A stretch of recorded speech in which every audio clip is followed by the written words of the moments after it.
Moral story सबक मोज कहानी। वो लड़की शादी वाले दिन सुबह सुबह हमारे घर आ गई।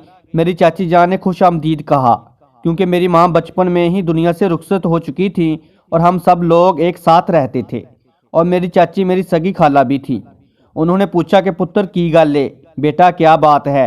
कहने लगी, कुछ नहीं, वो मैं आपकी बेटी से मेहंदी लगवाने आई हूँ। मैं भी चूल्हे के पास बैठा हुआ था और महसूस किया कि वो रोकर आ रही है। वो बहन के साथ कमरे में चली गई और मैं अपने दरवाजे के बाहर खड़ा हो गया। मैं वजह जानना चाहता था, लेकिन वो चंद मिनट बैठने के बाद हमारे बाहर वाले कमरे के दरवाजे से निकल गई, जो गली की तरफ था। मैंने देख लिया कि मेहंदी तो पहले से ही लगी हुई थी और वो हाथों से दुपट्टा सीधा करते हुए जा रही थी। मैं जल्दी से अपनी बहन के पास पहुंचा और पूछा कि ये क्यों आई थी और तुम्हें क्या कहकर गई है? वो परेशान क्यों थी? बहन बात पर पर्दा डालना चाहती थी, क्योंकि उसने कहा था कि ये बात तुम सिर्फ अपने अब्बू से करना। लेकिन मैंने उसे माँ की कसम दी तो बोली कि रात रस्म मेहंदी के वक़्त सादिया की अम्मी का पर्स किसी ने चोरी कर लिया है।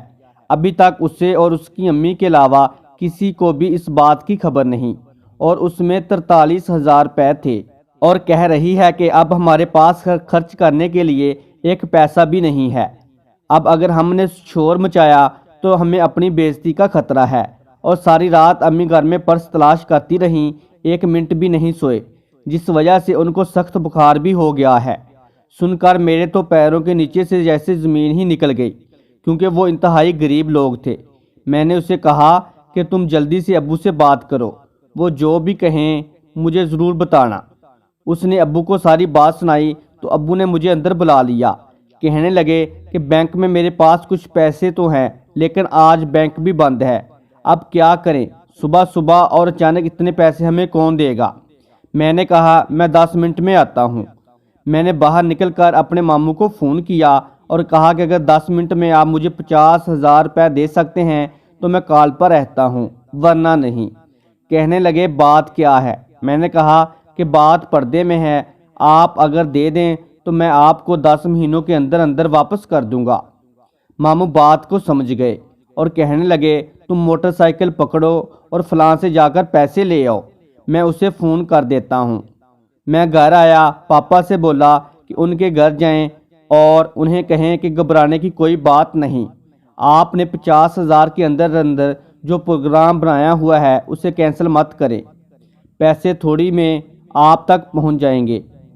मैंने बाइक निकाली और जाकर पैसे लेकर वापस आया तो दुल्हन की माँ हमारे घर बैठी हुई थी।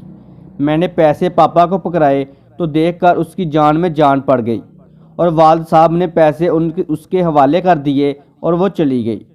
रुखसती के 4 दिन बाद दुल्हन की माँ सुबह सुबह हंसते हुए चेहरे के साथ हमारे घर दाखिल हुई। हम खाना खा रहे थे और कहने लगी, भाई जी आपके पैसे भी वापस आ गए हैं और मेरी इज्जत भी रह गई। अब्बू ने पूछा, वो कैसे?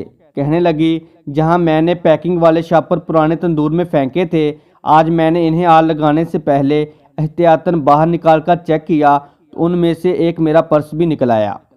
हम सब हंसने लगे। सबसे ज़्यादा खुशी मुझे हो रही थी। उसी दिन मैंने मामू के पैसे वापस किए और उनका शुक्रिया अदा किया। ये बात यहाँ लिखने का मतलब गरूर, तकब्बर या दिखावा करना नहीं, बल्कि समझाना ये चाहता हूँ कि अगर अल्लाह आपको कभी किसी वक्त किसी की मदद करने का मौका अता करे तो वो मौका ज़ाया मत करना। शायद उस काम की वजह से आपके सारे बिगड़े हुए काम सीधे हो जाएं, क्योंकि दुखी, गमज़दा और गरीब की मुस्कुराहट तुम्हारी दुआओं से ज़्यादा ताकत रखती है। खुश रहें, खुशियाँ बाँटें। इस तरह की मज़ीद सबक-आमोज़ और उर्दू कहानियों के लिए हमारे चैनल को सब्सक्राइब, वीडियो को लाइक और शेयर करें। शुक्रिया।